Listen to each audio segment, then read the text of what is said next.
जमीयत उलमा इस्लाम फे के अमीर मौलाना फजलुर रहमान ने कहा है कि दिफा का मसला हो तो कौम फौज के शाना बिशाना खड़ी है। सियासी मामलात में मुदाखलत उनके अपने हल्फ की नफ़ी है।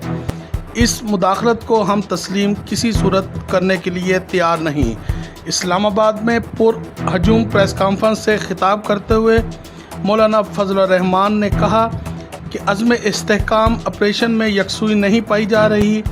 रद्दुल फ़साद ऑपरेशन तक जितने भी ऑपरेशन हुए हैं, दहशत गर्दी की शरह 10% ज़्यादा हो गई है, यानी मर्ज बढ़ता गया। जूं जूं दवा की फाटा के लिए 10 साल तक हर साल 100 अरब रुपए देने का वादा किया, लेकिन पूरा नहीं हुआ। क्या रियासत को अपनी जिम्मेदारी का एहसास नहीं? सरबराह JUI फे ने कहा कि मसला एक सियासी जमात को राज़ी करने का नहीं, साफ और शफाफ इलेक्शन कराए जाएं। हमारे मुतालबात बहुत संजीदा है। हमसे मुज़ाकरात करना चाहते हैं तो खुश आमदेद। हम आज भी अपने मुस्बत रवैयों पर कायम हैं। पार्टी के सरबराह ने किसी मुज़ाकराती टीम का ऐलान नहीं किया।